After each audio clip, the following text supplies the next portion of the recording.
Hey buddy, welcome back. Quick favor before we start. Subscribe to this channel. I dig up real cases you won't hear anywhere else. Comment your city and your viewing time. That way, YouTube will keep showing you stories like this one. Alright, lights off. Listen close.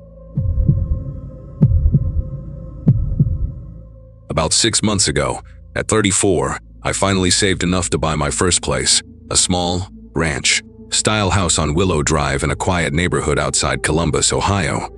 The house needed work, sure, with its peeling yellow paint and overgrown backyard. But after years of cramped apartments and noisy neighbors, having my own space felt like winning the lottery. I worked remotely as a technical writer for a software company, which meant I spent most days alone in my home office. Just me and my laptop and the occasional video call with colleagues scattered across different time zones. The solitude never bothered me. Actually, I preferred it that way, especially after going through a rough divorce the previous year that left me craving peace and quiet more than anything else. The closet thing started about 3 weeks after I moved in. Subtle at first, barely worth mentioning. Every morning when I woke up, the bedroom closet door would be cracked open, maybe an inch or two, just enough to notice if you were paying attention. Now, this closet wasn't anything special, just a standard sliding door with those mirrored panels that made the small bedroom look bigger than it actually was. At first, I blamed the house settling, or maybe the door wasn't properly aligned on its track, because old houses do weird things, right? But here is what got under my skin. I specifically remembered closing that door completely every single night before bed, pushing it firmly until I heard that little click that meant it was fully shut. I had this thing about closed doors and organized spaces, probably from years of living in chaos with my ex, who left everything open and scattered everywhere. After about a week of this morning routine, wake up, see the gap in the closet door, feel mildly annoyed. I decided to get serious about fixing it. I grabbed my toolbox from the garage, adjusted the rollers on the track, tightened every screw I could find, and even sprayed some WD-40 on the mechanism for good measure. That night, I made absolutely sure to close it tight, actually stood there for a solid minute, watching to see if it would slide back open on its own. But nothing happened. The next morning, same damn gap, maybe even wider this time. Like whatever was causing this wanted me to know my little repair job meant nothing. I started taking photos with my phone each night after closing it, and each morning when I found it open, creating this weird little collection of evidence that I wasn't going crazy. The breaking point came on a Thursday morning in early November, when I woke up and the door was open about 6 inches, wide enough that I could see into the darkness of the closet from my bed. Something about seeing that black gap in the morning light made my chest tighten in a way I couldn't explain. Like when you are a kid and you are convinced something's hiding in the shadows, but you are too scared to check. I actually called my buddy Nathan that afternoon, asked him if he wanted to come over for beers, and casually mentioned the door situation, hoping he'd offer some logical explanation I hadn't thought of. Nathan suggested maybe I was sleepwalking, getting up in the middle of the night to open it without remembering, which seemed reasonable enough. Except for one thing, I'd never sleepwalked in my entire life, not once, and my ex would definitely have mentioned it during one of our many arguments if I had been wandering around at night doing weird stuff. That is when I decided to buy a camera, one of those small Wi-Fi enabled ones you can hide pretty much anywhere, because I needed to know what was happening in my bedroom while I slept. The guy at Best Buy recommended this tiny thing, barely bigger than a golf ball, that could record in night vision and save everything to the cloud automatically. I mounted it on top of my dresser behind some books, angled perfectly to capture both my bed and the closet door. Then, I spent an embarrassing amount of time testing different positions to make sure it caught everything without being obvious. That first night with the camera running, I actually had trouble falling asleep. I kept staring at the closet door like it might suddenly spring open while I watched. But eventually, exhaustion won and I drifted off around midnight. My phone was set to alert me if the camera detected any movement. The notification woke me at exactly 3:27 in the morning, my phone buzzing insistently on the nightstand. I grabbed it with clumsy fingers, asleep and confused, squinting at the screen that showed a motion alert from the bedroom camera. My heart started hammering as I opened the app, expecting to see myself sleepwalking, just like Nathan had suggested. ready to laugh at my own paranoia and maybe schedule a doctor's appointment to figure out why I'd suddenly developed this weird nighttime habit. But when the live feed loaded, I was still in bed, clearly visible in the grainy night vision footage, lying on my side facing away from the closet. The door, however, was moving, sliding open inch by inch with deliberate slowness, like someone was being extremely careful not to make any noise. I stayed perfectly still in bed, watching my phone screen while pretending to sleep, every muscle in my body tensed like a coiled spring. Through the camera feed, I watched the door continue its slow journey until it was open about 8 inches, and then I saw it. A hand, pale and thin in the night vision footage, fingers wrapped around the edge of the door from the inside. The hand just stayed there for what felt like forever, but was probably only 30 seconds, gripping the doorframe like it was testing, waiting, making sure I was really asleep. Then came the part that made me bite down on my tongue to keep from making any sound. A head emerged from the darkness of the closet, followed by shoulders, and I watched in absolute horror as a person, a grown man wearing what looked like a dark hoodie, slowly crawled out of my closet on his hands and knees, moving with the practiced silence of someone who had done this many times before. The intruder stayed crouched by the closet for several minutes, and through the camera, I could see him watching my bed, his head tilted at an angle like he was listening to my breathing. He was skinny, probably in his 40s based on what I could make out, with scraggly hair that hung past his shoulders and clothes that looked like they hadn't been changed in weeks.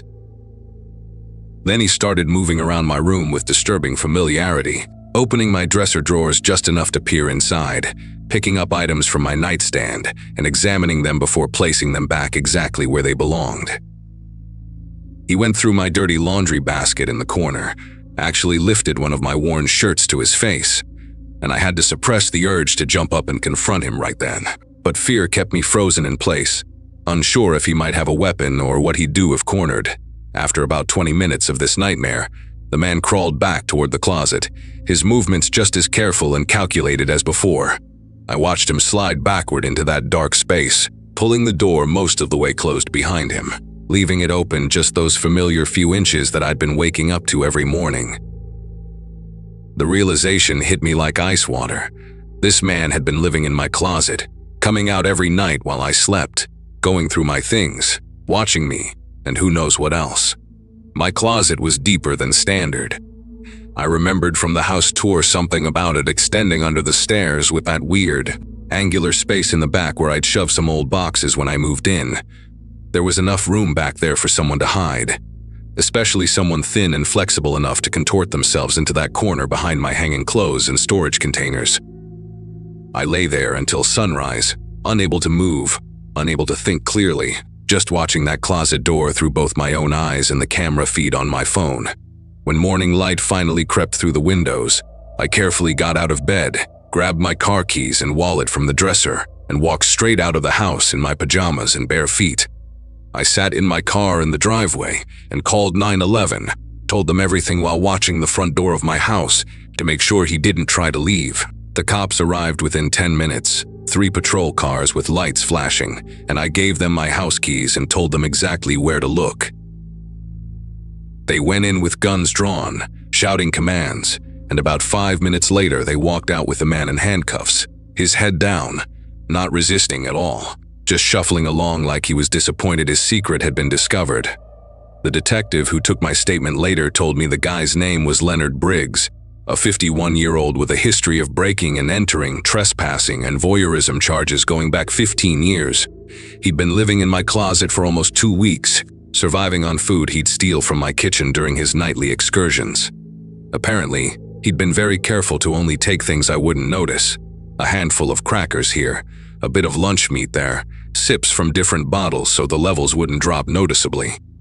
They found his makeshift nest in that back corner of the closet, a sleeping bag compressed into a tiny bundle, empty water bottles he'd pee in during the day when I was home, protein bars, and a notebook where he'd been writing down my daily routine when I showered. When I left for grocery runs, when I had video calls for work, the most disturbing part was a collection of my personal items he'd hoarded back there, a few unwashed coffee mugs I thought I'd misplaced. Some underwear from my laundry, even my old work ID badge from the job I'd quit 6 months ago. that I figured got lost in the move. Leonard had apparently done this before in other houses, the detective explained, picking homes with single occupants who worked from home, studying their patterns for weeks before making his move. He'd accessed my house through a basement window I didn't even know could open, and had been living in my basement for days before discovering that perfect hiding spot in my bedroom closet, where he could watch me more closely. They charged him with burglary, criminal trespass, and stalking, and he is currently serving a 5-year sentence, though I doubt that is enough to stop him from doing it again when he gets out. I moved out of that house the next week. I didn't even go back to pack properly.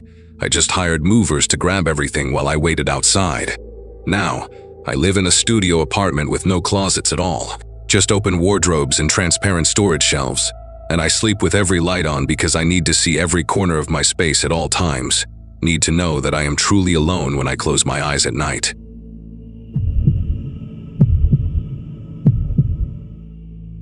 The house on Birchwood Lane caught my eye during a particularly rough patch in my life. At 26 and fresh out of a messy breakup, I needed somewhere quiet to rebuild myself. Somewhere that didn't echo with memories of shared meals and whispered promises.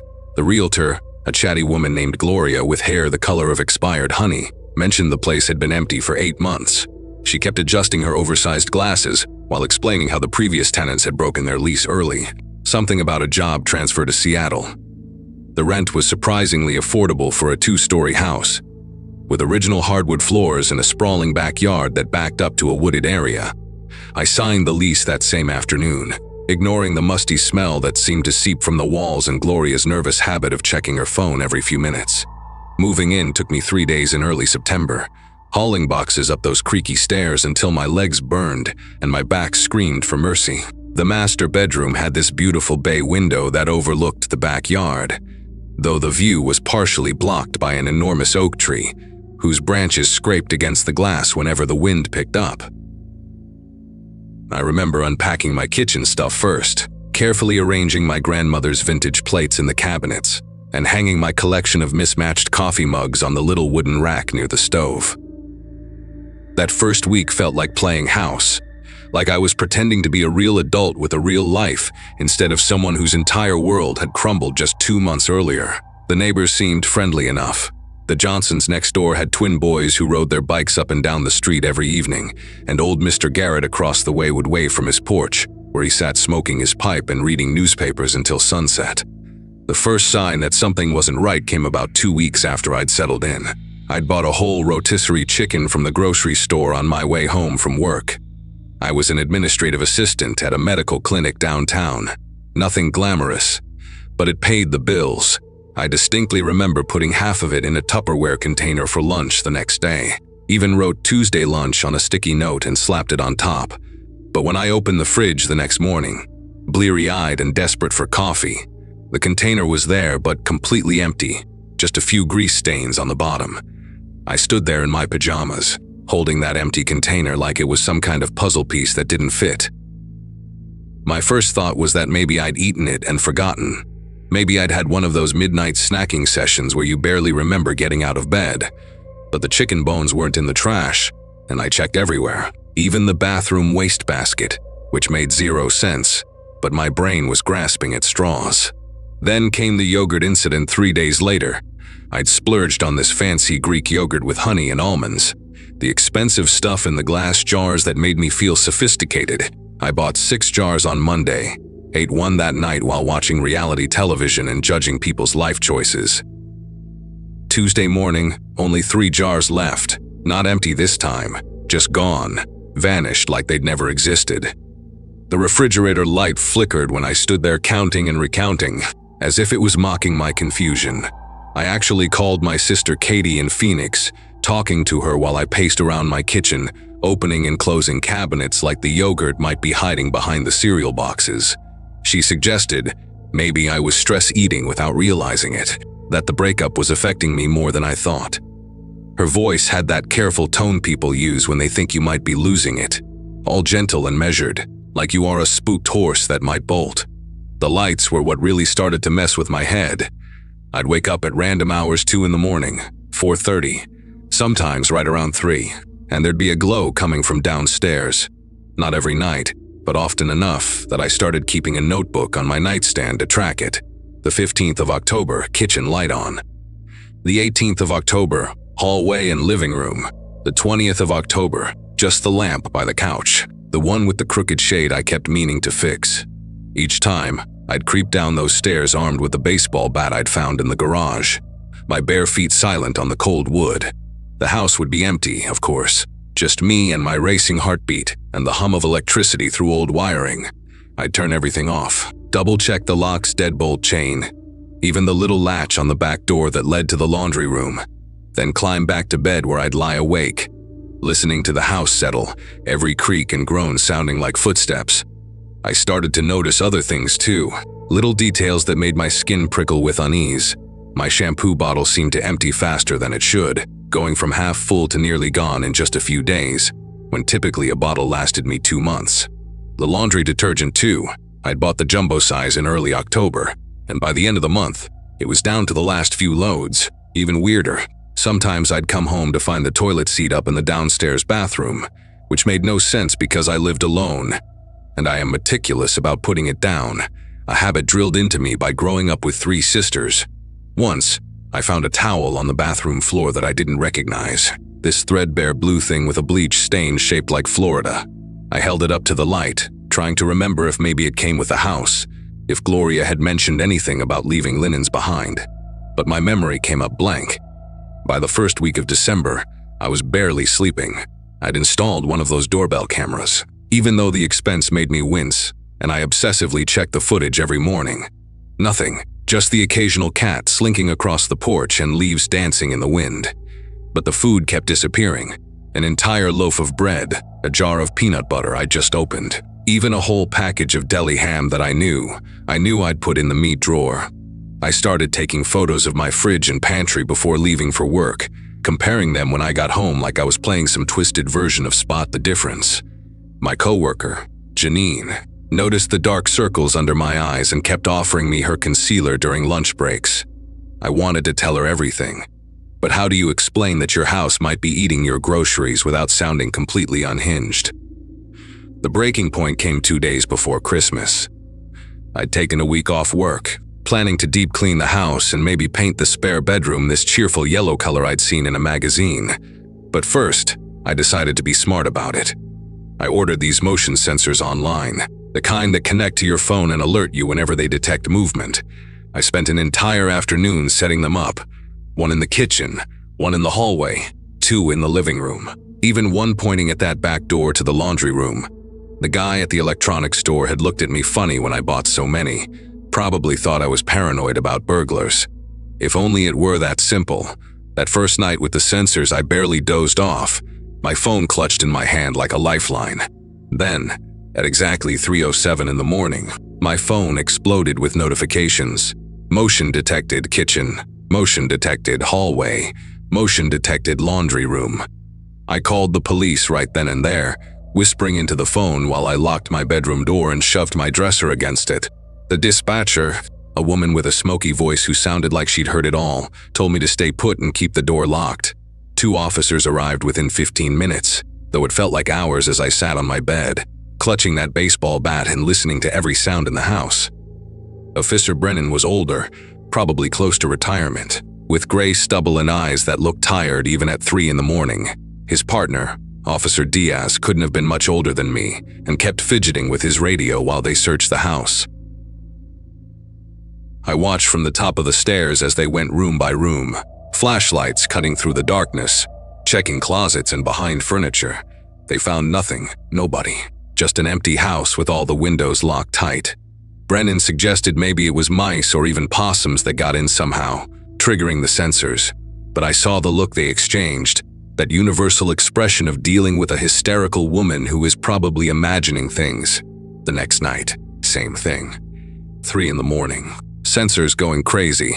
This time I had my phone recording video when the police arrived, showing them the timestamp, the pattern of movement from the kitchen through the hallway to the laundry room.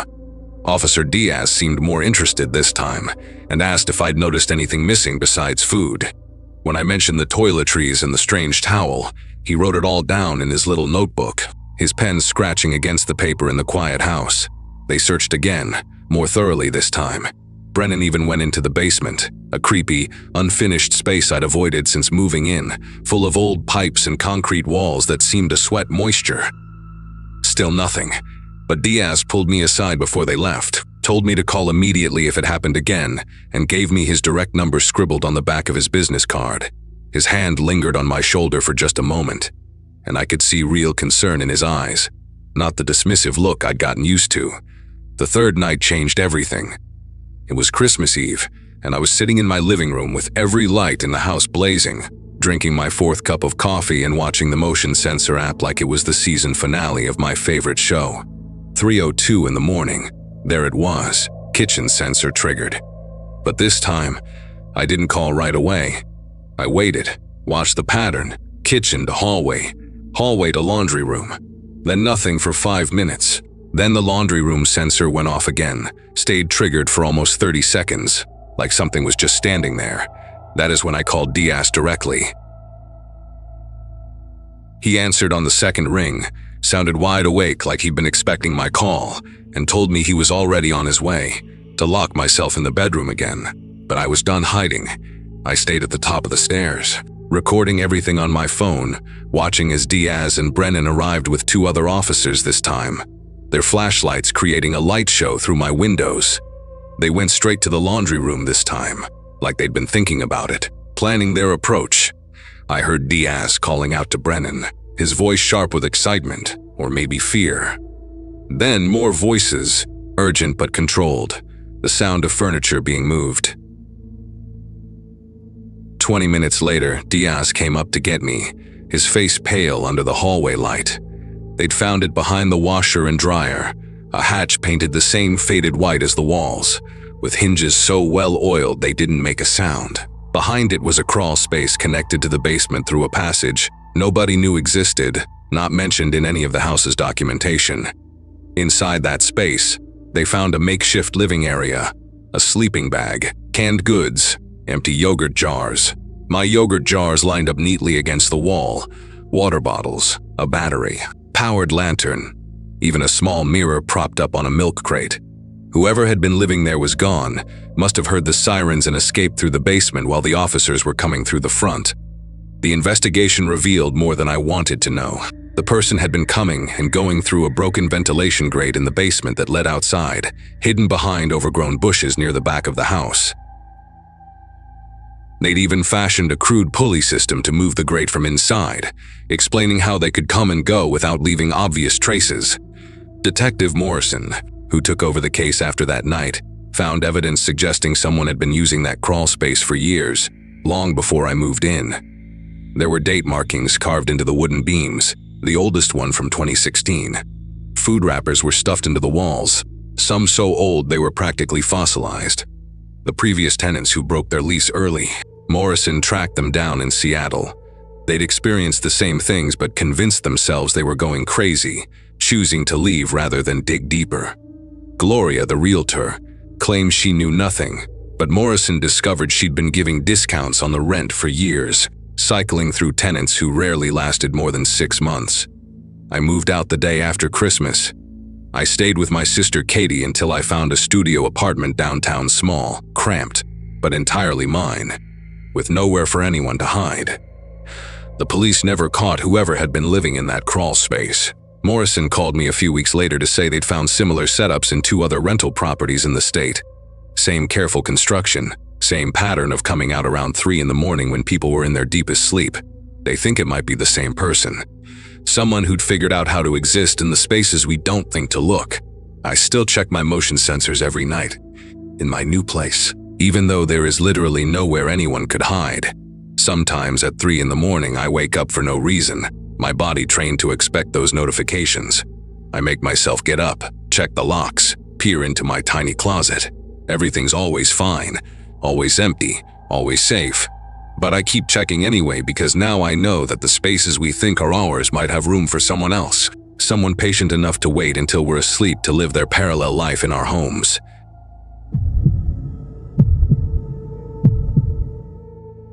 February in Colorado gets brutal. But that afternoon when I walked through the Victorian on Riverside Court, Sunlight was streaming through those huge bay windows like the universe was trying to tell me something. My realtor, Cheryl, this woman with hot pink nails who wore way too much perfume, kept checking her phone and rushing me through the tour, mentioning 3 other couples were coming to see it that same day.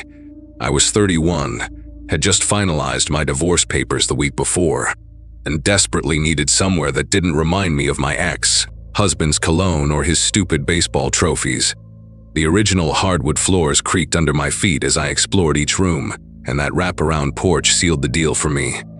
What Cheryl didn't mention, what I had to find out later from the mailman, was that the previous owners had packed up in the middle of the night 3 months earlier, leaving half their furniture behind. The property management company had cleaned everything out and painted over whatever needed painting, but nobody in the neighborhood seemed to want to talk about why the Fosters left so suddenly. Moving day came 2 weeks later, and I threw myself into making that house mine with an energy I hadn't felt in years. The guest bedroom became my office, painted this soft sage green that reminded me of my grandmother's breakfast nook where I used to do homework as a kid. Baxter, my golden retriever mix, who usually acted like the world was ending every time a leaf blew past, actually started to calm down in the new space, stretching out on the kitchen tiles while I worked. Being a medical transcriptionist meant I could work from anywhere with decent internet, and the quiet neighborhood seemed ideal for concentration. My new neighbors waved from their driveways, but kept their distance, suburban courtesy that suited me fine after months of friends trying to set me up with their cousins or coworkers. The street had this predictable rhythm that felt comforting. School bus at 7:30 sharp, mail delivery around 2, porch lights clicking on at dusk. For the first time since my marriage imploded, I could breathe without feeling like my chest might cave in. Everything changed on a Wednesday night, exactly 3 weeks after I'd moved in. The digital clock on my nightstand glowed 3:07, and I woke up to Baxter growling. This low rumble I'd never heard from him before. He was standing at the foot of my bed, rigid, staring toward the hallway that led to the back of the house. Then I heard it, 3 slow, deliberate knocks on the back door. Not frantic pounding like someone in trouble, not the quick rap of a drunk person at the wrong house. These knocks had a rhythm to them, almost ceremonial. Knock, pause, knock. Each one seemed to echo through the house longer than it should have. Baxter's growl turned into a whine, and he backed up until he was pressed against my legs. I lay there barely breathing, telling myself it was just tree branches or maybe a raccoon, even though I knew damn well neither of those things knock in perfect intervals. The knocking stopped after maybe 30 seconds, but I couldn't go back to sleep. I spent the rest of the night sitting up in bed with every light in my bedroom on, Baxter curled up beside me, both of us jumping at every creak the old house made. When morning finally came, I checked the back door. Nothing disturbed. No footprints in the flower bed below the porch, no explanation for what we'd heard.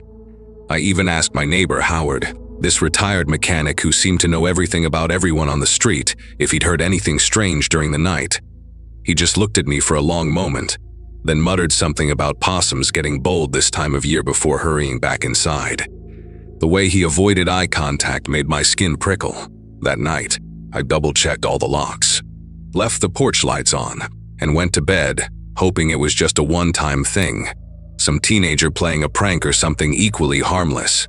2 nights passed without incident, and I had almost convinced myself I'd imagined the whole thing. Then Friday hit, and at 3 a.m., the knocking returned.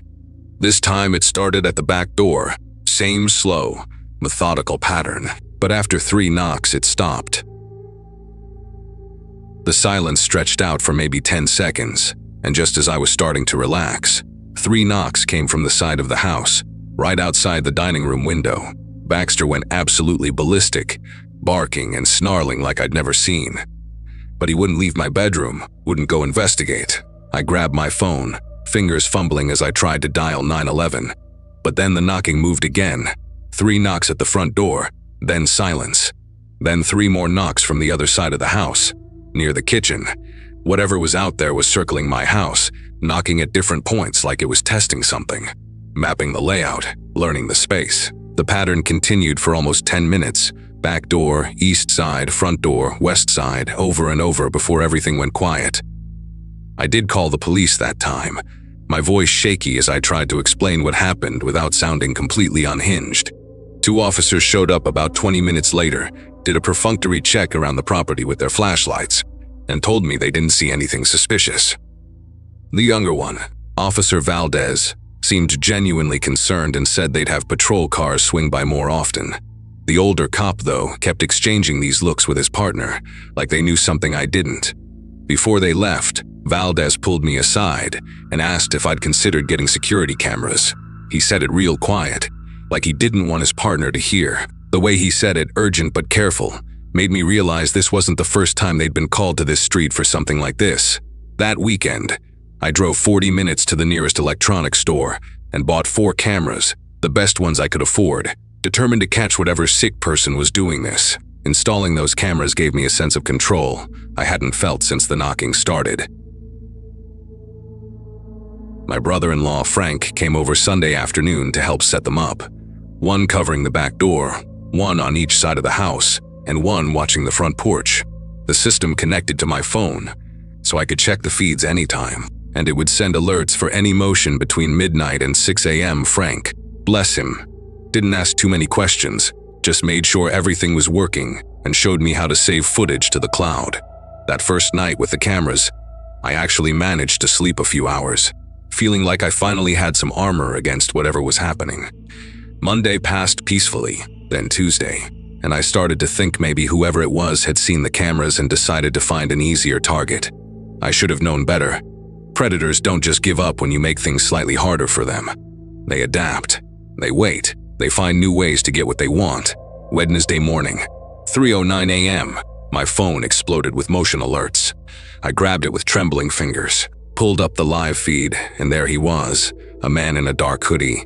The hood pulled so far forward I couldn't see any features, just darkness where a face should be. He wasn't at the back door this time. The camera showed him standing in my backyard, maybe 15 feet from the house, perfectly still facing the back door.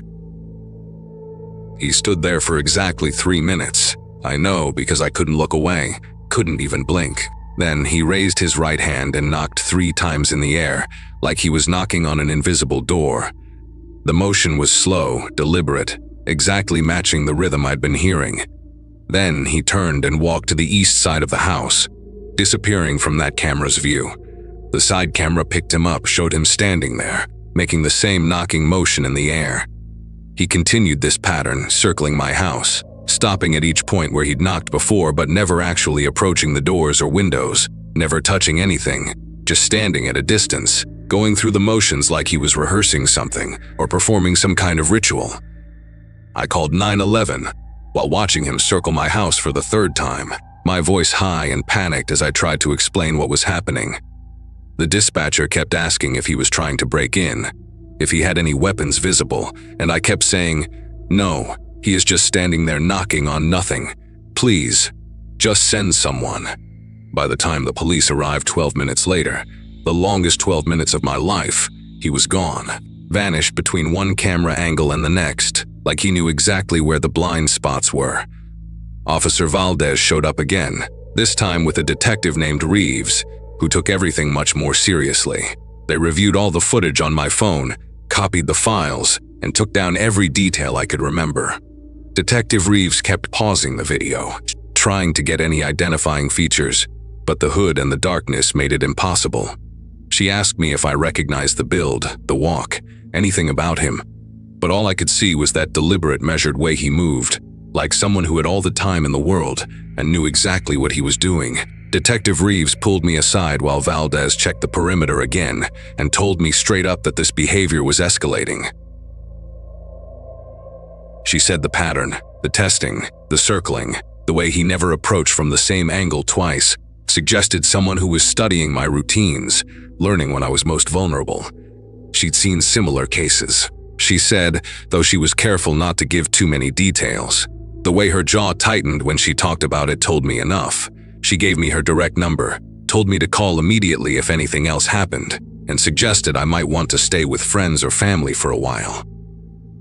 But where was I supposed to go? My parents lived 3 states away. My sister had a new baby and no room, and I just spent everything I had on this house that night. I pushed my dresser in front of the bedroom door, kept all the lights on, and sat up with Baxter, refreshing the camera feeds every few minutes, waiting for him to come back, because somehow I knew he would.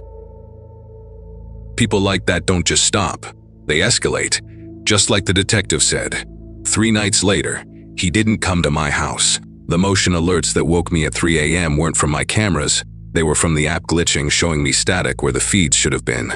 I grabbed my phone to call Detective Reeves, but before I could dial, I heard sirens.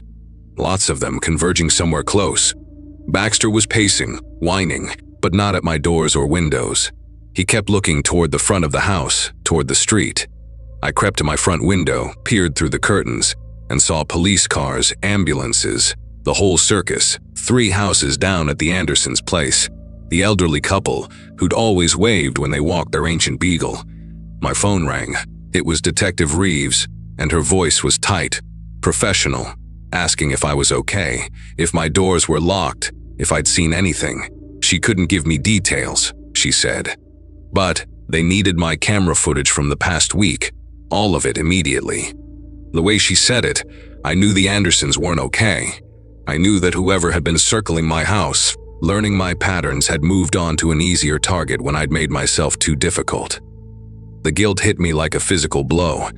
I'd basically pushed him toward my neighbors by installing those cameras, by being vigilant, by not being the easy victim he'd wanted. Detective Reeves called me 2 days later with an update. They'd caught him, not at the Andersons' house, but at another home 6 blocks away, caught in the act of trying to break in through a basement window at 3 a.m. The homeowner, a nurse who worked night shifts, had come home unexpectedly and called 911 when she saw him. His name was Russell Carpenter, 43 years old, lived alone in an apartment complex 2 miles away. When they searched his place, they found notebooks, dozens of them, filled with detailed observations about houses in our neighborhood, sketches of layouts, notes about routines, which houses had dogs, which had security systems. When people left for work, my house had 16 pages dedicated to it. The Fosters, the family who'd lived there before me, had 12 pages ending with a note that said, "Moved away," and the date they'd left. The detective said he'd been doing this for at least 2 years, maybe longer. 7 home invasions they could definitively link to him, all following the same pattern: the knocking, the circling, the studying, then striking when he'd learned enough. The Andersons had survived, barely hidden in their bathroom while he ransacked their house. Detective Reeves said my cameras probably saved my life, that he'd clearly decided I was too risky after seeing himself on video. Russell Carpenter is serving 25 to life now, but I still wake up sometimes at 3 a.m., and I still check those cameras because even though I know he is locked up, I can't shake the memory of watching him knock on invisible doors, practicing for the real thing.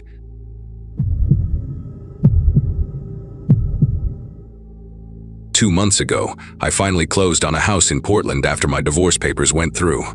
My brother kept joking that 34 was the new 21, trying to cheer me up about starting over. But the little ranch-style place on Oakwood Avenue actually did feel like the fresh start I desperately needed. The neighborhood was quiet, mostly families and retired folks who kept their lawns perfect and waved when you drove past. I'd been sleeping on my brother's couch for 6 months, while the lawyers sorted everything out, so having my own space again felt incredible. The first week was all about unpacking boxes and trying to remember which one had the coffee maker. I'd taken a month off from my job at the architectural firm to get settled, and honestly just breathed for the first time in what felt like years. The house still smelled like fresh paint from where I'd redone the living room walls, and every morning I'd sit on the back deck with my coffee, watching the fog roll through the pine trees behind the property. The text started on a Monday morning, exactly 9 days after I'd moved in. I was making breakfast, just scrambled eggs and toast, when my phone buzzed on the counter. The number wasn't saved in my contacts, just a local area code I didn't recognize. The message read, "Nice blue flannel, the one with the small rip near the left pocket. You should probably sew that up." I looked down at my shirt, running my finger along the exact tear they described, a tiny hole I'd been meaning to fix for months. My first thought was that maybe it was someone from the moving company. They'd seen all my stuff, handled my clothes when they packed the bedroom, but something about the way it was written made my chest feel tight. I texted back asking who it was, But the response came immediately. "You burnt the toast. Better check the smoke alarm batteries while you are at it." The toast was indeed slightly blackened on one edge, still sitting on the plate next to the stove where I just pulled it out 10 seconds earlier. I walked to every window in the house, yanking the blinds closed hard enough that the plastic slats clattered against each other. The kitchen window faced the backyard, completely fenced in with a 6-foot privacy fence I'd specifically loved about the place. The living room had those big windows facing the street, but there were thick hedges along the sidewalk that the previous owner had let grow wild and tall.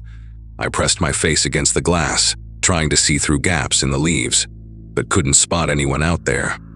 Another text came through. "The blinds won't help. You missed the small window in the hallway bathroom, the one with the frosted glass that you never thought anyone could see through." My legs felt weak as I practically ran to the hallway bathroom. And there it was, a narrow window up high that I'd completely forgotten about.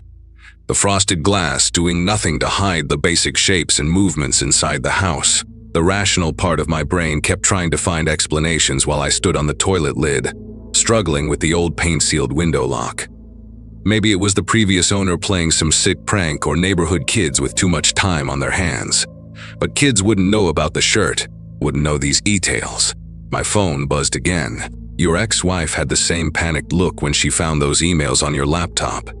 But we both know that wasn't really why she left, don't we?" Everything in my body went cold. Nobody knew about the emails except me, Melissa, and our marriage counselor. The emails weren't even the affair she'd suspected, just me talking to a headhunter about job opportunities in California, planning to uproot our entire life without telling her. It was the betrayal of that secret planning that had really ended things, not the suspected infidelity she never found evidence of because it never existed. I called the police immediately, but the officer who answered sounded like she was reading from a script when she explained they couldn't do much about non-threatening messages. The texts were creepy, sure, but there were no direct threats of violence, no explicit statements about harming me. She suggested I block the number and document everything, maybe file for a restraining order if I could figure out who was sending them. While I was still on the phone with her, another message popped up. "Calling the police won't help. Officer Dana always says that, doesn't she? She is working the dispatch desk today because of her broken ankle. Skiing accident 3 weeks ago." I walked outside with the phone still pressed to my ear, looking up and down the empty street. The officer on the line was indeed named Dana, and when I asked about her ankle, there was this long, uncomfortable pause before she admitted she'd fractured it skiing in Montana recently. That is when the real panic started eating at me. This person knew things that required access to so many different parts of my life, my divorce documents, my daily routines, even real-time information about the police dispatcher. I spent the next 2 hours on the phone with Verizon, demanding they trace the number. The customer service rep kept transferring me to different departments, each one more confused than the last about what I was asking for. Finally, I got through to someone in their fraud department who took me seriously. He put me on hold for almost 30 minutes, and when he came back, his voice had changed completely. The number was registered to a prepaid phone, paid for in cash at a convenience store in my neighborhood 6 weeks ago. But here is what made him nervous enough to give me information he probably wasn't supposed to share. The phone's GPS showed it had been within a 3-block radius of my house for the past 9 days, basically since I'd moved in. The Verizon guy, his name was Anthony, started asking me these rapid-fire questions about whether I'd noticed any strange cars, any repair vans that stayed too long, anyone following me. He said they could narrow down the GPS ping to a more specific area if I wanted to file a formal request with law enforcement. While he was explaining the process, I grabbed my laptop and pulled up Google Maps, drawing mental circles around my house, trying to figure out where someone could park and still see into my windows. 3 blocks wasn't much in this neighborhood, mostly single, family homes with driveways, a few rental properties, and that small apartment complex on Cedar Lane that always had different cars coming and going. Anthony gave me a case number and said he'd personally flag this for their security team, and that is when he mentioned something that made my whole body tense up. "Sir, the GPS shows the phone has been stationary for the last 4 hours. It hasn't moved from its current position since around 6 this morning. I looked at the clock on my laptop. It was already past 10 in the morning. This person had been sitting somewhere nearby for 4 hours, just watching, texting, knowing exactly what I was doing inside my own house. I grabbed my car keys and told Anthony I was going to drive around the neighborhood, see if I could spot anything unusual. He tried to tell me to wait for the police, but I was already out the door, my heart hammering so hard I could hear it in my ears. I drove slowly down each street in a 3-block radius, looking for anyone sitting in their car, any vans with tinted windows, anything that seemed wrong. On my second loop, I turned onto Sycamore Road, 2 streets over from mine, and that is when I saw it. A beige Toyota Camry with Oregon plates, parked perfectly to have a clear view down the gap between 2 houses, straight into my living room window. The car was running, exhaust visible in the cool morning air, and I could make out the dark silhouette of someone in the driver's seat, holding something up to their face that looked like binoculars or maybe a camera with a long lens. I pulled up behind the Camry and sat there for maybe 10 seconds, trying to decide what to do. Part of me wanted to call 911 right then, but another part needed to know who this was, needed to see their face. I got out of my car slowly, my phone recording video in my jacket pocket, and walked toward the driver's side window. The person inside must have seen me in their side mirror because they suddenly lowered whatever they were holding and started fumbling with something in the passenger seat. When I got close enough to see inside, my brain couldn't quite process what I was looking at. It was a woman, probably in her late 50s, with gray hair pulled back in a neat bun and wearing what looked like medical scrubs. She had this whole setup on her passenger seat, a laptop, multiple notebooks, what appeared to be printed photos of my house from different angles, and a telephoto camera. She looked at me through the window with these pale blue eyes that seemed completely calm, almost serene, like we were meeting at a coffee shop instead of this insane situation. Before I could say anything, she rolled down the window halfway and spoke in this soft, measured voice that sounded like she'd rehearsed it. "Hello, Brian. I was wondering when you'd find me. My name is Dorothy, and I used to live in your house. Well, not your house exactly. The house that was there before they tore it down and built yours." She pulled out a folder from between the seats and held it toward me with steady hands. "I grew up there, lived there 43 years until the bank took it in foreclosure 5 years ago. My husband died in the room where your living room is now. Cancer took him 14 months to go, and I sat with him every single day in that exact spot where your television is." Her voice never wavered, never showed emotion, just stated facts like she was reading a grocery list. Inside the folder were old photographs of a completely different house, a 2-story colonial with white siding and green shutters, and dozens of pictures of her family throughout the years, birthdays, Christmases, a wedding reception in what was now my backyard. She explained how she'd been working as a home health aide since losing the house, how she'd saved every penny to try to buy it back, but the developer got there first and demolished everything. She'd watched them tear it down from this exact spot on Sycamore Road, she said, counted every swing of the wrecking ball. The personal details she knew about my divorce came from a paralegal at my lawyer's office where she'd done overnight cleaning shifts for extra money. She'd read through papers left on desks, memorized details about the new owner, who would be living where her life used to exist. The thing about Officer Dana came from her police scanner app, which she listened to religiously, especially when it involved the neighborhood. She showed me notebooks filled with observations about everyone who lived within a 5-block radius, their routines, their visitors, their Amazon delivery patterns. It wasn't just me.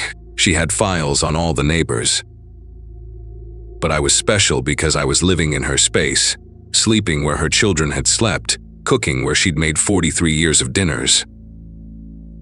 I stood there on Sycamore Road for what felt like an hour, but was probably only 10 minutes, listening to her calmly explain how she'd figured out ways to see into the house from various angles, how she'd tested different positions until she found the perfect spot. She talked about the bathroom window like it was her greatest discovery, how the frosted glass created shadows that let her track movement through the house. When I told her I was calling the police, she just nodded and said she understood, that she'd been expecting it since the day I moved in, while we waited for them to arrive. She asked if she could have one more look at the house, just from the street, and something in her voice finally cracked. Not much, just a tiny tremor when she said the word house. The police took her away quietly. No drama, no resistance. She was charged with stalking and harassment, and I got a restraining order that prevents her from coming within 500 feet of the property. But even now, 2 months later, I still check that bathroom window every morning, still feel exposed in my own living room. And sometimes I wonder if she is out there somewhere beyond that 500-foot line, still watching, still remembering the house that isn't there anymore.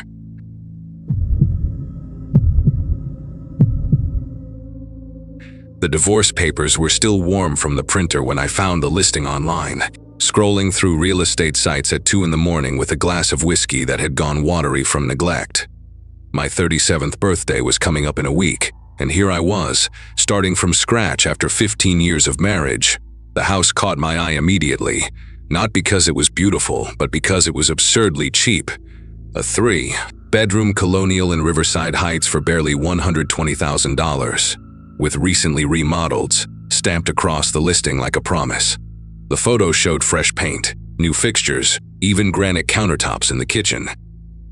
I scheduled a viewing for that weekend, figuring the worst that could happen was wasting a Saturday afternoon. The realtor, a woman named Candace with platinum hair and nails that clicked against her clipboard, met me at the property on a humid Saturday in July. She seemed nervous, constantly checking her phone and rushing through the tour like she had somewhere else to be. The house smelled like fresh paint and carpet cleaner, almost overwhelming in its intensity. Every room had been gutted and redone, new drywall, new floors, everything pristine and sterile like a model home. When I asked about the previous owners, Candace just shrugged and said something vague about a job relocation. The price was firm, she said, and they wanted a quick cash sale. No inspections, no contingencies. I should have walked away right then, but desperation makes you stupid, and I needed somewhere to live before my ex-wife's patience ran out.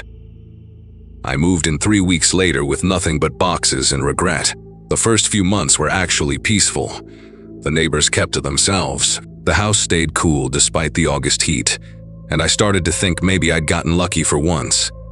I set up my home office in the smallest bedroom, hung my pictures in the hallway, and even bought a grill for the backyard. The neighborhood was quiet, full of older couples and young families who waved politely, but never stopped to chat. It wasn't until early January when I was shoveling snow from the driveway that everything started to unravel.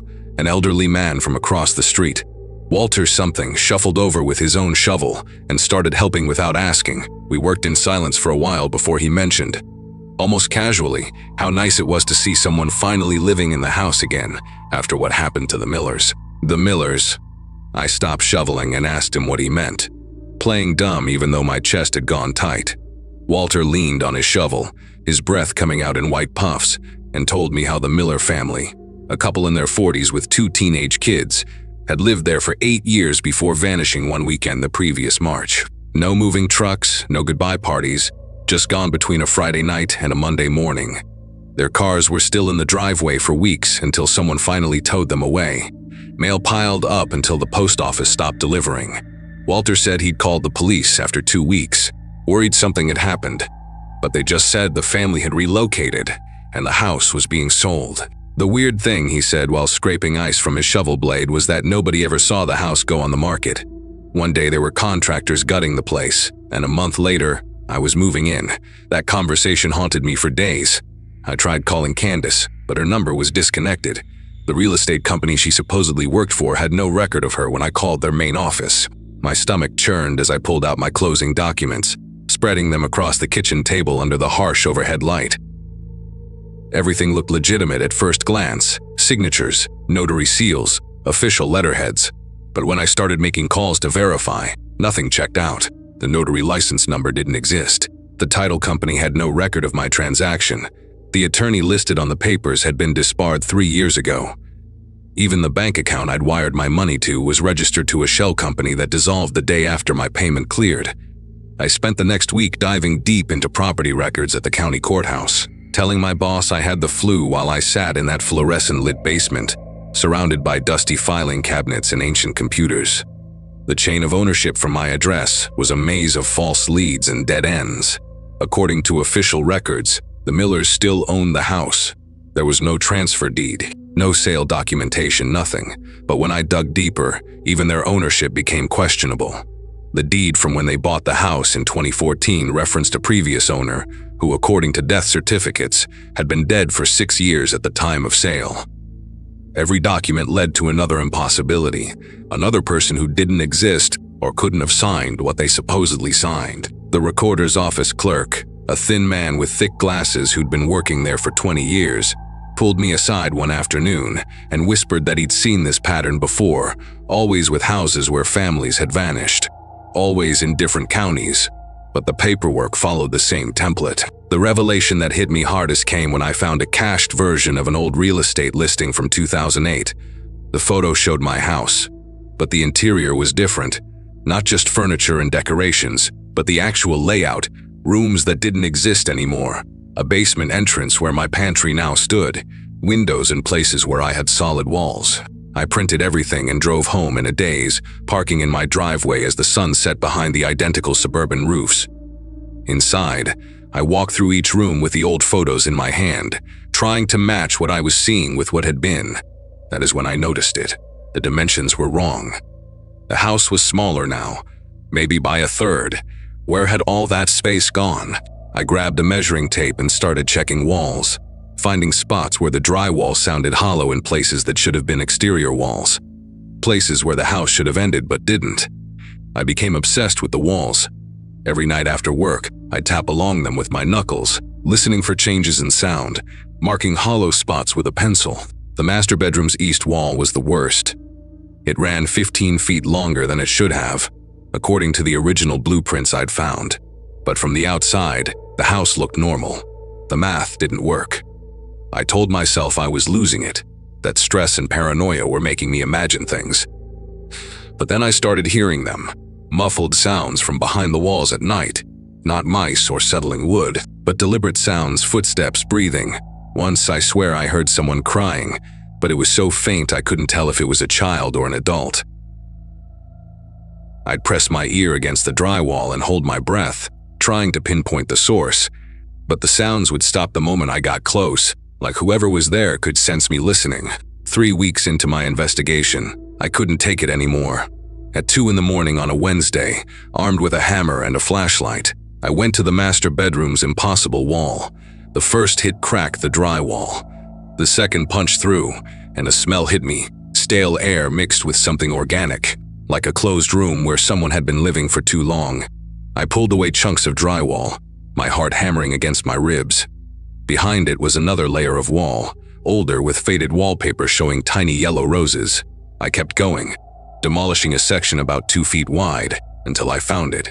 A door, painted over so many times it almost blended with the wall. The doorknob had been removed, leaving just a hole filled with plaster. I clawed at the paint around the edges until I could get my fingers in the gap and pulled. The door opened inward with a grinding sound, revealing a narrow hallway that shouldn't exist. The hallway stretched about 20 feet, lit by a single bulb that somehow still had power. The walls were covered in that same rose wallpaper, but sections had been torn away, revealing messages scratched directly into the drywall underneath, names and dates going back decades. The Robertsons, 1987 to 1991. Jennifer and Kevin Huang, 1995 to 1999. The Millers, 2014 to 2023. Each family name I recognized from my research, people who had supposedly sold their houses and moved away. At the end of the hallway were 3 doors. The first opened to a small room with a chemical toilet, packages of food, and water bottles, some empty, some still sealed. The second room had 4 mattresses on the floor, blankets neatly folded at the foot of each one. Children's toys were scattered in one corner, including a stuffed elephant with one eye missing. The third door was locked from the outside with a padlock that looked brand new. Behind it, I could hear movement, shuffling feet, whispered voices that went silent when I touched the lock. I ran back through the hidden hallway, stumbling over my own feet, and grabbed bolt cutters from my garage. When I returned and cut the lock, the door swung open to reveal 4 people huddled in the corner of a windowless room. A man and woman in their 40s and 2 teenagers, a boy and a girl. They were thin, pale, wearing clothes that had been washed too many times. The woman started sobbing when she saw me. They were the Millers. They'd been living in the walls of their own house for almost a year, moved from room to room through a network of hidden passages by someone who came every few days with food and water, someone who wore a mask and never spoke. The same person who'd approached them one night with a gun, forced them into the walls, then renovated their house around them, sealing them inside. They'd heard me living in their house, heard me watching television in what used to be their living room, heard me on phone calls in their kitchen. They'd been too terrified to make noise because he'd threatened to kill them if anyone found out. But lately, they'd been getting desperate as the food deliveries became less frequent. I called 911 immediately, but even as I explained the situation, I knew how insane it sounded. The police arrived within minutes, followed by ambulances and what seemed like every news van in the state. The investigation that followed uncovered a network of properties across 6 states with similar hidden spaces, some still containing families who'd been missing for years. The person orchestrating it all was never caught. The fake documents were so sophisticated that federal investigators suspected multiple people were involved. Someone with access to government databases, someone in real estate, someone in construction. The Millers were relocated into witness protection after receiving death threats, and I moved out that same week, staying in hotels until I could find a legitimate apartment. The house on Riverside Heights was torn down a month later, revealing an elaborate maze of hidden passages between the walls. Sometimes, I still wake up at night, wondering if the apartment I am renting now has hollow spaces behind its walls, if someone might be living just inches away from where I sleep, watching, waiting, preparing documents with names that don't exist for the next person to move in.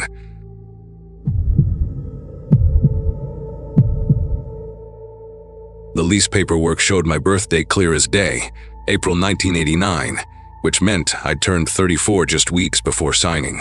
34, and finally living alone for the first time in my life, if you can believe that. I'd spent years bouncing between roommates, then moved back home after my dad got sick, and by the time he recovered, I was desperate for my own space. The rental on Willow Creek Lane wasn't much. A small 2-bedroom cottage with peeling yellow paint and a chain link fence, but it was mine. All mine. The landlord, Mr. Castellano, seemed nice enough during the showing. An older guy, maybe in his 60s, with reading glasses that hung on a chain around his neck and a habit of jingling his keys while he talked. He told me he owned 4 properties in the area, all single-family homes he rented out to nice, quiet folks.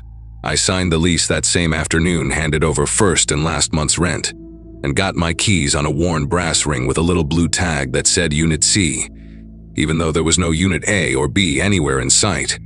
The weirdness started small, the kind of thing you talk yourself out of noticing. I'd come home from my job at the veterinary clinic. I am a vet tech, been doing it for about 9 years now, and the kitchen light would be on. Not a big deal, right? Maybe I'd left it on that morning in my rush to get out the door. But then it happened again and again, always the kitchen light, that ugly fluorescent fixture that buzzed like an angry wasp. I started making a point to check before I left, even took a photo on my phone one morning to prove to myself I'd turned it off. When I came home that evening, it was blazing bright again. Then I noticed the deadbolt. I'm obsessive about locking up, always have been, ever since my apartment got broken into back in college. So I know for a fact I turn that deadbolt until it clicks, but I'd put my key in the lock and feel it turn just a fraction before catching, like someone had left it not quite locked, just slightly turned back, maybe a 1/4 inch from fully engaged. It made this weird grinding sound, metal on metal, that set my teeth on edge every single time. I called Mr. Castellano on a Wednesday morning, trying to keep my voice casual even though my heart was doing this annoying flutter thing in my chest. Hey, just wondering, has anyone been coming by the house, like for inspections or anything? There was a pause, then that jingling sound of his keys in the background. Oh, sure, he said, like it was the most normal thing in the world. That is just Vincent, my maintenance guy. He checks the furnace filters, looks for leaks, that sort of thing. Standard stuff. I should have mentioned it in the lease. My apologies, he laughed. This wheezy sound that crackled through the phone. Vincent's been working for me for 15 years, good guy, very thorough. He has keys to all my properties. Something about the way he said very thorough made my stomach feel weird, but I thanked him and hung up. It made sense, I guess. Landlords did that kind of thing. Still, I wished he'd given me a heads up. Maybe a schedule of when this Vincent guy was coming by. But the lights kept happening. And not just the kitchen anymore. I'd wake up at 2 in the morning to use the bathroom and see a glow coming from under my bedroom door. The hallway light blazing bright. I lived alone. I knew I hadn't gotten up and turned it on. One night, I found the lamp in the living room on, the one by the bookshelf that I never used because it had this ancient bulb that flickered and gave me a headache. It was on when I came home from a late shift, throwing these weird shadows across the wall that looked almost like someone standing there. I checked every window, every door. Nothing seemed forced or broken. Everything locked up tight from the inside. I started keeping a log on my phone, just noting down every time something was off. The 15th of March, kitchen light on, deadbolt loose. The 18th of March, hallway light on, at 2 a.m. The 22nd of March, living room lamp on. Back door lock felt weird. I didn't know what I was going to do with this information, but it made me feel slightly less insane to have it written down somewhere. Then things got worse, in a way that is hard to explain without sounding paranoid. Objects started moving. Not dramatically. I am not talking about chairs stacked on tables or anything like that, but small things. My coffee mug, the blue one with the chipped handle that I always left on the right side of the sink, would be on the left. The throw pillows on my couch, which I arranged the same way every day, 2 on the left, 1 on the right. Don't ask me why. It is just what I do, would be rearranged 2 on the right, 1 on the left. The bathroom door, which I kept closed because the mirror inside faced my bedroom and it creeped me out at night, would be standing wide open. I'd close it before bed, and by morning, it was open again. My toothbrush moved from one side of the sink to the other, a framed photo of my dog. Pepper, she died 2 years ago. Still miss her like crazy, kept getting turned face down on my nightstand. That one really got to me. I'd stand it back up, and the next day it would be face down again, like someone was deliberately trying to mess with me. I called Mr. Castellano again, this time not even trying to hide the edge in my voice. I need Vincent's schedule, I told him. I need to know exactly when he is coming by because things are being moved in my house, and it is freaking me out. Another pause, more key jingling. Moved. He sounded genuinely confused, which somehow made it worse. I explained about the lights, the locks, the objects. He made this sympathetic humming noise. Honey, old houses settle. Doors swing open on their own. You probably just forgot where you put things. Happens to me all the time. I wanted to scream that I wasn't some scattered airhead who couldn't remember where she put her own coffee mug. But instead, I just asked again about Vincent's schedule. He doesn't really have one, Mr. Castellano said. He just swings by when he is in the area. Could be morning, could be afternoon. I'll tell him to maybe leave you a note next time.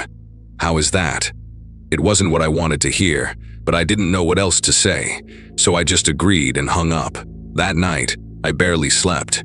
Every creak of the house settling made me sit up in bed, staring at my bedroom door, waiting for the handle to turn. The breaking point came on a Thursday night in early April. I worked a double shift at the clinic. We'd had an emergency surgery on a Great Dane who'd eaten a bunch of socks, a real mess, and I was absolutely exhausted, the kind of tired where your bones ache and your eyes feel like sandpaper.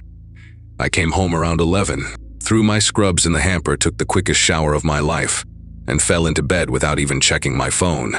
I was asleep within minutes, but sometime in the middle of the night, I woke up, not suddenly, not from a noise, just that weird sense that something was different, that the air pressure in the room had changed somehow. My eyes opened, and I lay there in the dark, perfectly still, listening. The house was silent. Not even the hum of the refrigerator or the tick of the heating vent, just pure, heavy silence that felt like it was pressing down on my chest. And then I heard it, the softest sound, barely there, breathing, not my breathing, someone else's breathing, slow and steady, coming from somewhere near the foot of my bed. My entire body went rigid. I didn't move, didn't even blink. I just lay there, straining my ears, trying to convince myself I was imagining it. But I wasn't. The breathing continued, patient and unhurried, like whoever it was had all the time in the world. I don't know how long I lay there. It could have been 30 seconds, Could have been 5 minutes. Time did this weird, stretchy thing where every heartbeat felt like an hour.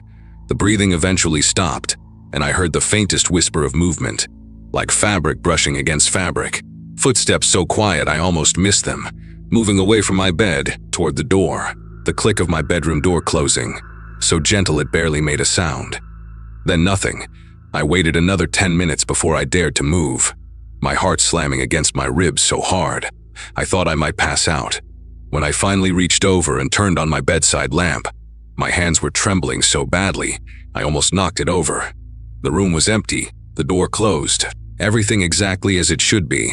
But on my dresser, the little jewelry box I kept there, my grandmother's antique one with the painted roses, was open. I never left it open, ever inside. My necklaces were tangled together in a way they hadn't been before, like someone had been running their fingers through them. I grabbed my phone and sat with my back against the headboard until the sun came up, lights blazing in every room, checking the lock on my bedroom door every few minutes, even though I knew it didn't have one. The next morning, I didn't call Mr. Castellano. I didn't trust him anymore. Didn't trust his excuses about Vincent or settling houses or my own faulty memory. Instead, I drove to a Best Buy 30 minutes away and bought a hidden camera, one of those little wireless ones that looks like a phone charger and connects to an app on your phone. It cost me almost $200, money I really didn't have, but I didn't care. I needed to know. I set it up on my dresser that afternoon, angling it toward my bedroom door so it would catch anyone coming in. The app would send me a notification if it detected motion, and it recorded everything to a cloud server.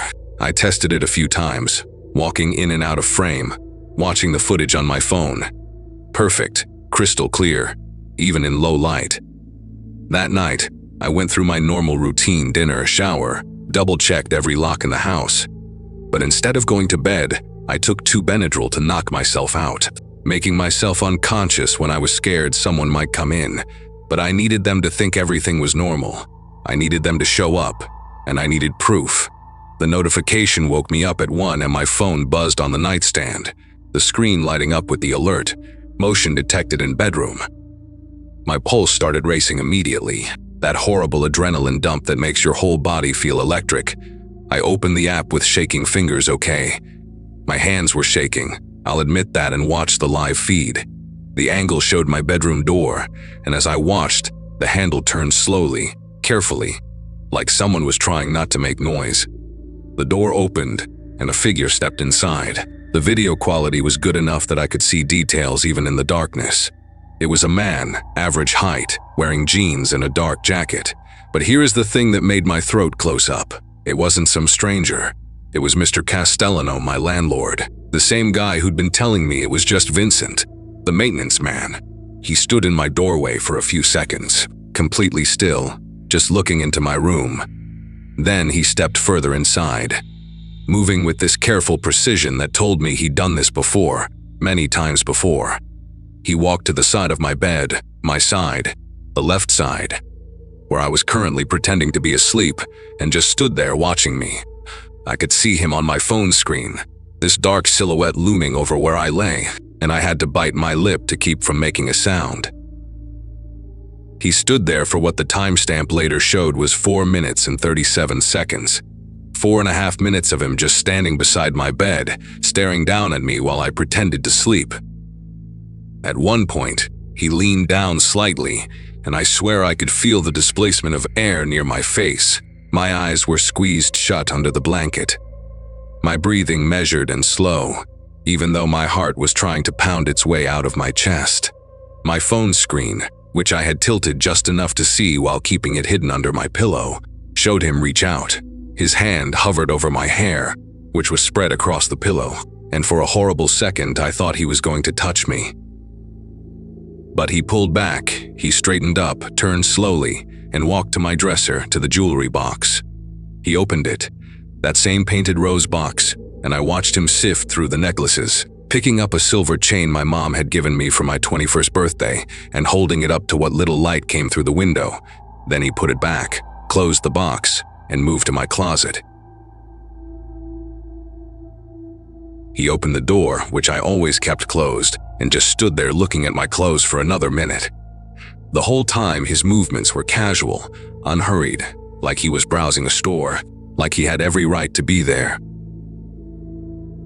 Finally, he walked back to the door, paused to look at me one more time, and left. I heard the soft click of the front door lock engaging a minute later. I waited until I saw his car pull away. I jumped up, looked out the window, and watched his old Buick sedan disappear down Willow Creek Lane before I let myself fall apart. I sat on my bathroom floor and cried for 20 minutes straight, that ugly kind of crying where you can't catch your breath and your whole face gets splotchy. But then I stopped. I washed my face, drank a glass of water, and got angry. Really, truly angry. That footage was saved to the cloud.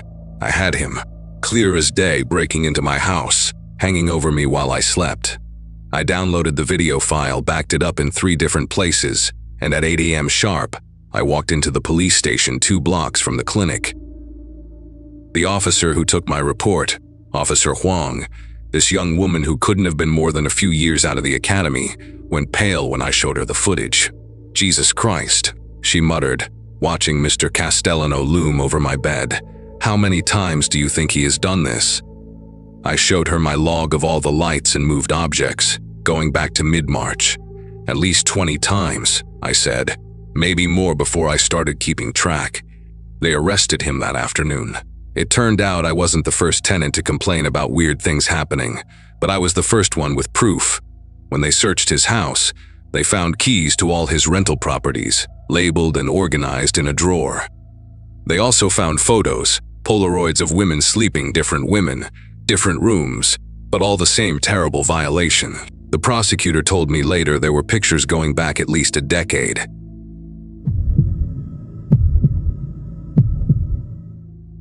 I moved into that apartment with a sense of relief more than excitement. After a messy breakup, I just wanted somewhere quiet, a place where no one knew me, where I could close the door and not think about anyone else's noise or drama. It was a small 2-bedroom unit in an old building on the edge of town, the kind of place that smelled faintly of dust and pine cleaner even after you'd been there for a week. The landlord, a polite older man named Harold, had seemed straightforward. He handed me the keys, made a few jokes about the quirky plumbing, and wished me luck. I remember thinking he looked tired but harmless. The first few nights were normal enough. I unpacked, worked remotely, and tried to make the space feel mine. The walls were painted a flat beige, the kind that hides cracks if you do not look too closely. I hung string lights, set up my laptop on the kitchen table, and streamed old sitcoms to keep the silence from feeling too heavy. But something about the apartment's stillness began to gnaw at me. Every creak in the ceiling sounded deliberate, like the wood shifting just a little too rhythmically, as if reacting to my movements. By the end of the first week, I noticed something strange near the vent above my bed. It was a tiny mark, smaller than a grain of rice, right at the edge of the metal slats. I thought it was just a nail hole or maybe a dent from a screwdriver. But when I looked closer, it was perfectly circular, a little too clean. My stomach tightened as I leaned closer and saw a dark dot in the center, like the lens of a camera. I laughed out loud at myself for even thinking that. Who would hide a camera there? Still, once the idea lodged itself in my head, it would not leave. 2 days later, curiosity got the better of me. I grabbed a screwdriver and decided to check one of the light switch plates in the hallway. That is when I noticed the same kind of hole just above the screw, a pin-sized opening that looked identical to the one by the vent. I hesitated for a long moment, standing there barefoot in my hallway, trying to convince myself I was imagining things, but I unscrewed the plate anyway. Behind it was a thin wire, black and almost invisible against the drywall. It ran upward into the wall cavity. My hands felt clammy. I followed the wire as far as I could without breaking anything, and it disappeared straight into the ceiling. I could not stop thinking about that wire. The next morning, I borrowed a stepladder from my neighbor, a friendly woman named Denise who lived across the hall. She laughed when I said I needed it to check something weird in the ceiling, probably assuming it was a light fixture problem. When I climbed up and opened the narrow attic hatch above the hallway, a gust of warm, stale air hit me. The smell was awful, like old insulation and something metallic. I pulled my phone's flashlight app on and aimed it around. A small device taped near the vent shaft with a faint red light blinking once every few seconds. At first, I thought it might be part of the building security system. But as I got closer, I saw the thin antenna and a label with a Wi-Fi network name printed in tiny letters. The name didn't match my router or any neighbor's connection I recognized. My heart began racing. I gently pulled the tape back and revealed a pinhole-sized camera lens attached to a transmitter the size of a deck of cards. There was dust around it, but it looked far too new to belong in an attic like that. Someone had put it there deliberately. I spent the rest of the day spiraling between disbelief and panic. Every vent, every outlet cover, every smoke detector suddenly felt like a threat. I tried to tell myself it was some weird leftover security setup from a previous tenant, but when I emailed the property manager, they told me the building didn't even have central surveillance. That night, I barely slept. I unplugged my Wi-Fi, turned off every light, and sat in the dark with my phone's flashlight aimed at the ceiling. Every sound pipes clicking, the refrigerator cycling, made me flinch. The following morning, I called the police. 2 officers arrived within an hour, one of them carrying a small inspection camera. They went through the attic and my walls more carefully than I had. When they came down, they looked disturbed. One of them said quietly, "Ma'am, there are multiple devices up there." They counted 6 tiny cameras, all hidden behind vents and light fixtures. Each one was wired to a transmitter pointed toward the street. They said the signal likely bounced to a nearby receiver. I remember sitting at my kitchen table, clutching a coffee mug just to keep my hands occupied while they made calls for a warrant. They came back later that evening with a detective and a technician who specialized in digital forensics. The technician carried a small scanner and a portable monitor. He climbed into the attic again, and within minutes he called down that the devices were broadcasting an open feed. When he patched into the signal, the detective's expression hardened. The live footage showed my bedroom, the bed, the dresser, the nightstand, everything. My knees went weak. The technician muted the screen quickly, but the image burned into my head. I had been living there for nearly 3 weeks. The next few hours felt surreal. They traced the Wi-Fi transmitters and determined the signal had been routed through a small server found behind a wall panel in the basement. It wasn't connected to the building's main network. It had its own separate line running outside the property. The detective asked if I had any information about the landlord before Harold. That was when I remembered the previous owner had passed away, and Harold had been managing the property for only a year. The detective exchanged a look with his partner and told me they'd need to bring him in for questioning. The building was treated as a crime scene for 2 days. I stayed with a friend across town while investigators removed drywall and collected the hidden devices. Every new discovery made the situation worse. They found microphones too, tucked behind wall outlets and vents. Apparently, the footage had been streaming to a private server that linked to a subscription-based website. The detective later told me that some of the recordings had timestamps going back months before I even moved in. I could not wrap my head around it. How many people had lived there unaware? When Harold was finally arrested, it barely felt real. He had admitted to installing the equipment himself, claiming it was for security reasons. But the footage told a different story.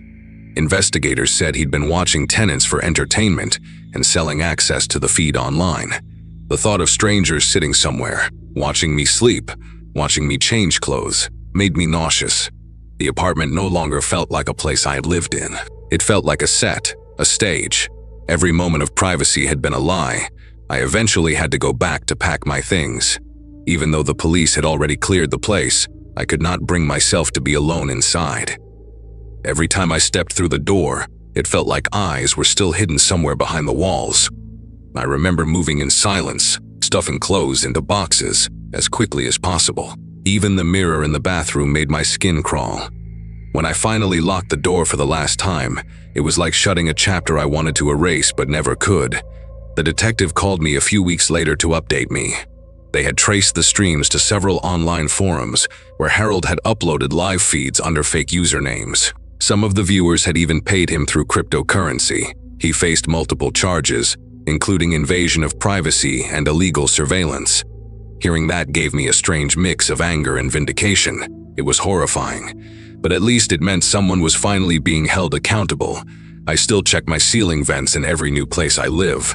I can't stop myself. Even now, I catch myself thinking about all the moments that camera must have seen. The phone calls I made to my mother, the nights I cried after work, The times I danced around the kitchen while cooking moments that were supposed to be mine. It is strange how easily trust can be destroyed by something you can't even see. I learned more about paranoia in that 1 month than I had in my entire life. Sometimes, people on forums ask me why I didn't notice sooner, how I could have missed something like that. The truth is, you never imagine your home being a stage for someone else's entertainment. You never think to question the silence or the air vent above your bed. But once it happens to you, once you've lived inside that kind of invasion, you never unsee it. Even when I close my eyes, that little red light in the attic still blinks in the dark.